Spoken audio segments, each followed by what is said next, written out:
Na procura dos nomes da nosa terra subimos a montañas, andamos polas corredoiras e mesmo nos atrevemos a entrar dentro das cidades. Hoxe volvemos á beira do mar.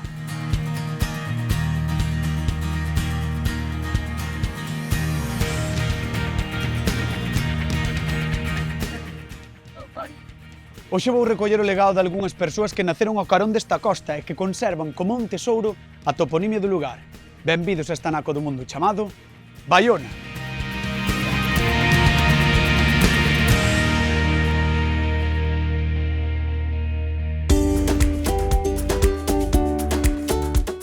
Sempre que andamos á procura da toponimia dun lugar, é preciso atopar as persoas que gardan este legado inmaterial como o maior dos tesouros.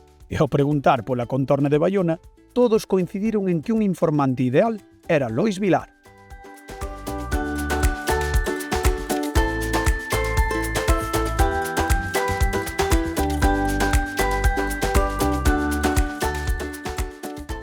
A primeira recollida que fixen de nomes do mar de Baiona foi co finado do meu avó, que xa morreu nos anos 80, pois xa pasou casi medio século.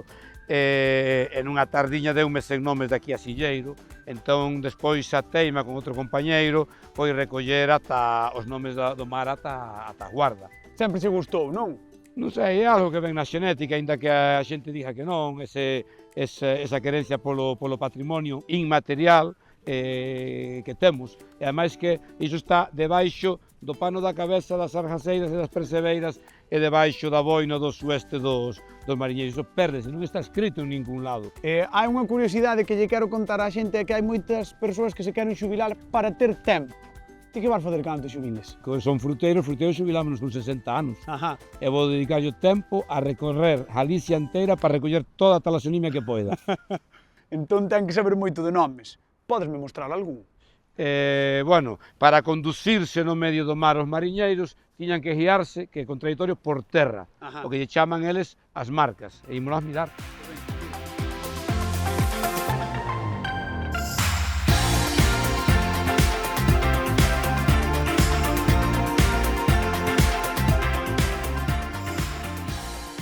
Mira, Fran, os nomes do mar chamámoslle talasonimia, pero dentro de talasonimia, unha das partes máis importantes son as marcas que os mariñeiros teñen por terra. Moitas son marcas que conoce todo o mundo ou son marcas que só coñecen eles para chegar o peixe. Para orientarse. Para orientarse no medio do mar nunha gamela dos anos 50 que non tiña ningún aparello electrónico dos que hai hoxe. Unha marca, por exemplo, dos centos que os mariñeiros tiñan na cabeza para poder chegar con peixe a Baiona, pois é a marca Gorda, que é este monte de peitieiros. Eles tiran unha liña imaxinaria pola Virxe da Rocha e isto pode chegar hasta Filadelfia, hasta o Caribe. Esa marca hai que cortala con outra, unha marca que ven polo sur. Todos sabemos onde está a Guarda. Pois o segundo mogote de Santa Treja, aquí onde está o museo, tirámolo pola resbalar polo norte de Silleiro e onde se cortan aquí este punto, esta laxe, que é unha laxe de 7 8 grados de fondo, chamase a laxe da marca Gorda. É cousas que se foron transmitindo de xeración de mariñeiro en xeración. Toda a cultura e a mariñeira tamén é unha acumulación de saberes que aproveitas de pais a fillos, de tíos a sobrinhos, de avós a netos, e saber acumulado. Hai marcas que en algún momento foron particulares dunha familia, porque un día de néboa que non había marcas por tar, largaron o aparello para probar e toparon peixe, acharon peixe e marcaron para eles. Entón hai marcas familiares, a marca do Lojo, a marca do Judas, sí, son os alcuños de xente de Baiona.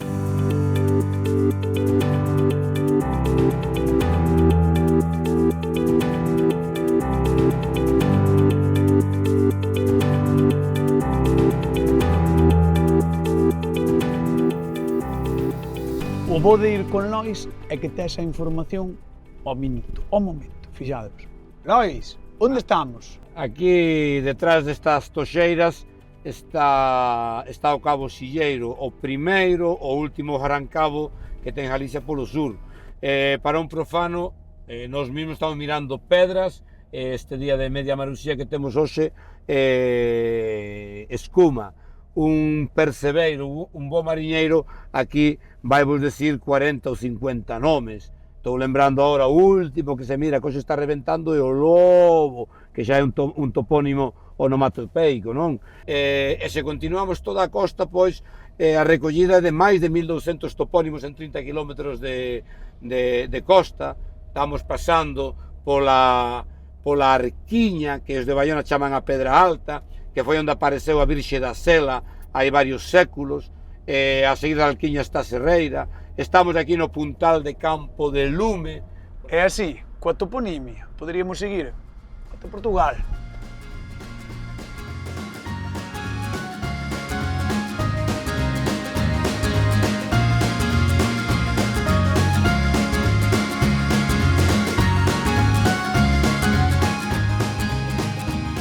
Onde estamos? Estamos ao pé do Atlántico en Porteselo. Imos falar cunha muller, hoxe vai para 83 anos, pero cando era unha moza, alá nos anos 50, o oficio dela era o de arjaseira. O do arjaso das algas. É eso mismo, recoller arjaso para vender e para estercar as patacas. Moi ben, entón claro, ten que saber un montón de nomes. Vaiche dicir os nomes de onde recollían, onde secaban e onde jardaban. Pois imos a ver, veña.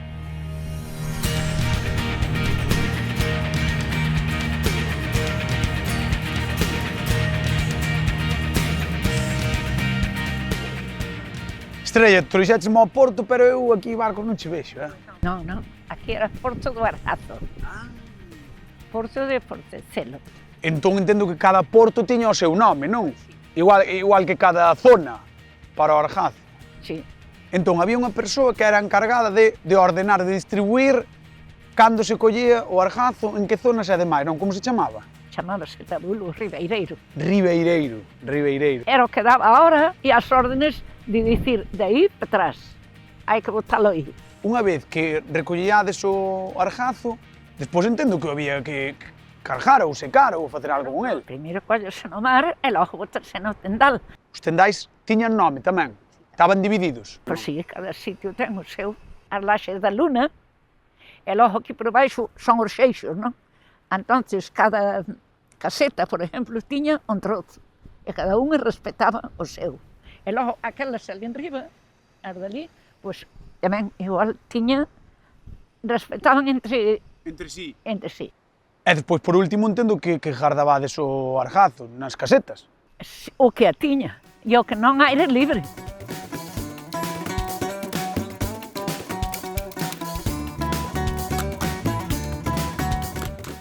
Como poden comprobar, as xentes do mar gardan na memoria os nomes da costa como un mapa vivo. Aquí a toponimia é máis que a tradición, é ferramenta de traballo, guía entre as pedras, os baixos e as furnas, unha valiosa herdanza que marca o camiño no océano. Albino, ti desde cando és percebeiro? Porque entendo que levas nisto toda a vida. A partir do 1957. Tes que ter unha pedra favorita. Home, a polveira era a favorita. Por exemplo, se dejara ir ao lobo, é unha das pedras que vais unha vez no ano, cando se vai, que moitas veces non se vai. Que apunta esa máis que hai afora de Cilleiro, chaman o lobo, e depois hai o lobiño, o pequeno tamén. Hai o lobo e o lobiño. E por que unha pedra é mellor que outras? Hai un refrán de vellos que dicen nin todas as pedras dan lapas. Nin todos os campos producen igual. Exactamente. Pois as pedras pasan igual que o percebe. Hai pedras que dan mellor percebe que outras na mesma zona. E de onde veñen estes nomes? De onde os aprendiches? Apréndense de xente bella, de antes. E esas pedras das que falabas podes mostrar? Sí, home, sí. Vamos agora mesmo. Por aí? Por aí. Veña, pois imos. A ver.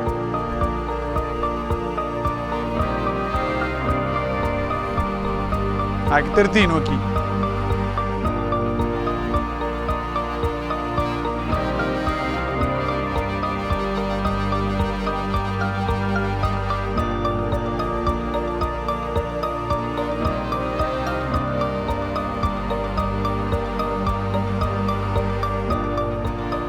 A ver, Albino, dime nomes, porque eu quero anotalos que son moitos.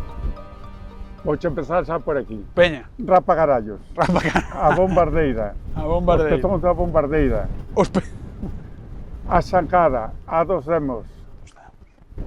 O curubeiro, a arquiña. O peso. A rieira. Espera. A xancada. Espera que non me vai chegar o folio, a polveira. Sí, o que queiras. A bravas. A atravesada.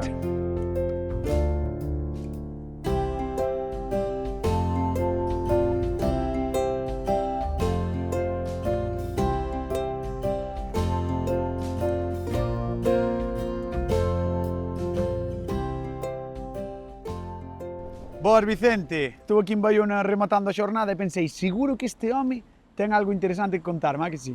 Moi interesante, ademais, Fran, vouche falar do propio topónimo de Baiona, un topónimo que xa foi estudado polo profesor e académico Gonzalo Navaza, pero entre as moitas cousas interesantes, unha delas é que coñecemos perfectamente cando foi imposto, xa que nun documento do ano 1201, o rei Alfonso VIII, alias o noveno, emitiu unha carta de poboamento para esta localidade na que lle cambiaba o nome anterior que tiña, que era o de Erizana en textos latinos e Erizán en textos galegos, polo de Baiona.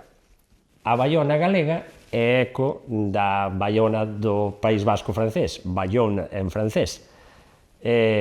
Seguramente estivo inspirada pola importancia que tiña no século XII o porto da Baiona francesa, non?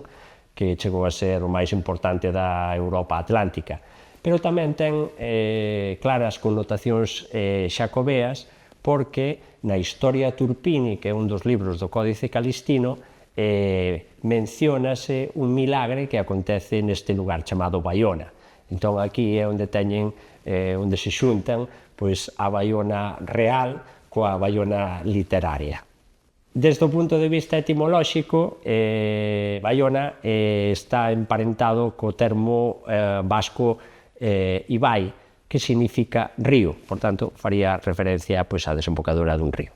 E no que corresponde a Erizana, desde o punto de vista etimolóxico, é moi probable que sexa un derivado de eritium, significado de ourizo, e, polo tanto, faría referencia á abundancia de ourizos de mar nesta zona do litoral. Piche, Fran, cantas cousas interesantes ten este topónimo? Pois moitísimas grazas, Vicente. Veña, ata a próxima. Chao.